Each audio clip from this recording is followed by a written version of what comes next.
নমস্কার বন্ধুরা, আমার নতুন চ্যানেল প্রকৃতি মাই ভয়েস সকলকে স্বাগত। ভিডিওটি শুরু করার আগে সকলের কাছে অনুরোধ, ভিডিওটি স্কিপ না করে পুরো ভিডিওটি দেখতে থাকুন। ভালো লাগলে লাইক, শেয়ার, কমেন্ট করুন আর চ্যানেলটি সাবস্ক্রাইব করে পাশের বেল আইকনটি প্রেস করে দিন, যাতে নতুন ভিডিও আপলোড করলে খুব তাড়াতাড়ি আপনাদের কাছে পৌঁছে যায়। আজকে মহাপ্রভু শৈশব লীলা সম্পর্কে কিছু বলবো। শ্রী চৈতন্য মহাপ্রভু সমকালীন অধিকাংশ জীবনীকারই তার শৈশবের সরল, সহজ কিন্তু অদ্ভুত অলৌকিক ঘটনাবলী উল্লেখ করেছেন। কথিত আছে যে শৈশবে মাতৃক্রোড়ে তিনি অবিরামভাবে ক্রন্দন করতেন এবং প্রতিবেশী মহিলারা হরিবোল হরিবোল বলে উচ্চস্বরে কীর্তন করলে তিনি ক্রন্দন থেকে বিরত হতেন। এইভাবে অবিরাম গৃহে হরিনাম কীর্তন করিয়ে তিনি ইঙ্গিত করেছিলেন যে ভবিষ্যতে তিনি হরিনাম প্রচারে মহানায়ক হবেন। একসময় তার মায়ের দেওয়া অতি সুস্বাদু মিষ্টান্ন ভক্ষণ করার পরিবর্তে নিমাই মৃত্তিকা ভক্ষণ করেন। তার মা যখন তাকে মাটি খাওয়ার জন্য তিরস্কার করেন এবং মাটি খাওয়ার কারণ জিজ্ঞাসা করেন, তখন নিমাই তাকে বলেন যে সেই মিষ্টিগুলিও হচ্ছে মাটিরই রূপান্তর, তাই মিষ্টি খাওয়ার আর মাটি খাওয়া একই কথা। সতীমাতা ছিলেন বিদগ্ধ পণ্ডিত নীলাম্বর চক্রবর্তীর কন্যা জগন্নাথ মিশ্রের পত্নী, তাই তার পাণ্ডিত্য কিছু কম ছিল না। তিনি নিমাইকে ব্যাখ্যা করে বলেন যে বিভিন্ন বস্তু বিভিন্ন অবস্থায় বিশেষভাবে ব্যবহৃত হয়।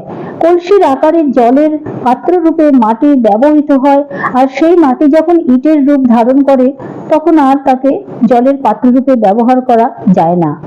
তাই মিষ্ট দ্রব্য রূপে মাটি আহার্য হলেও তা অন্য অবস্থায় মাটি আহার্য নয়।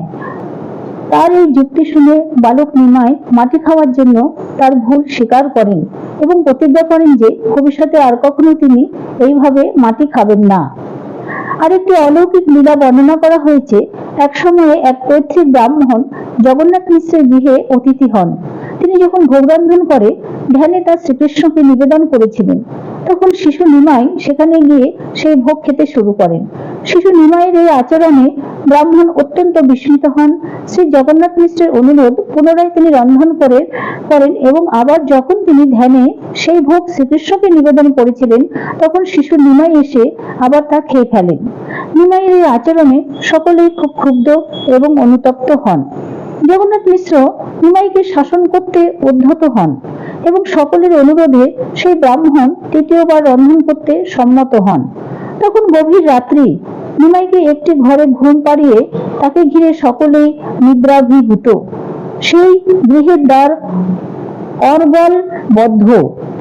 ব্রাহ্মণ যখন ধ্যানে আবার শ্রীকৃষ্ণকে ভোগ নিবেদন করেছিলেন, তখন শ্রী চৈতন্য মহাপ্রভু বালগোপাল রূপে সেই ব্রাহ্মণকে দর্শন দান করে আশীর্বাদ করেন। এইভাবে তার ইষ্টদেবকে দর্শন করে ব্রাহ্মণ ভগবত ভক্তিতে আপ্লুত হন। আমি আরেকটি অলৌকিক কাহিনী হচ্ছে, একবার একাদশীর দিনে হিরণ্য ও জগদীশ নামক দুজন অত্যন্ত নিষ্ঠাবান ব্রাহ্মণ শ্রীকৃষ্ণের উদ্দেশ্যে যে ভোগ নিবেদন করেছিলেন, শিশু নিমাই সেই নৈবেদ্য খাওয়ার জন্য আবদার করেন। শ্রী চৈতন্য মহাপ্রভু এই মনোবাসনার কথা জানতে পেরে হিরণ্য ও জগদীশ শ্রীকৃষ্ণের নৈবেদ্য নিয়ে এসে তাকে তা দেন এবং মহাপ্রভু তা গ্রহণ করেন। জগন্নাথ মিশ্রের বাড়ির পাশে একটি গর্তে অশিষ্ট ও অশুচি হাড়ি ফেলা হতো। সেই স্থানটি ছিল অতি অপবিত্র। গৃহ প্রাঙ্গণে যত কিছু আবর্জনা, উচ্ছিষ্ট ও অশুচি বস্তু সেই গর্তে নিক্ষেপ করা হতো, সেখানে কেউ যেত না। একদিন নিমাই সেই অশুচি স্থানে উচ্ছিষ্ট হাড়ির ওপরে গিয়ে বসেন। সতীমাতা তখন হায় হায় করতে করতে সেখানে ছুটে আসেন এবং নিমাইকে সেই গর্ত থেকে বেরিয়ে আসতে বলেন। কিন্তু নিমাই তার মাকে বোঝান যে শ্রী বিষ্ণুর ভোগ রন্ধন করা হয়েছে যে পাত্রে, সেই পাত্র কখনোই অশুচি হতে পারে না। ভগবানের সঙ্গে সম্পর্কিত যা কিছু তা সবই পরম পবিত্র। আজ এই পর্যন্ত। নমস্কার।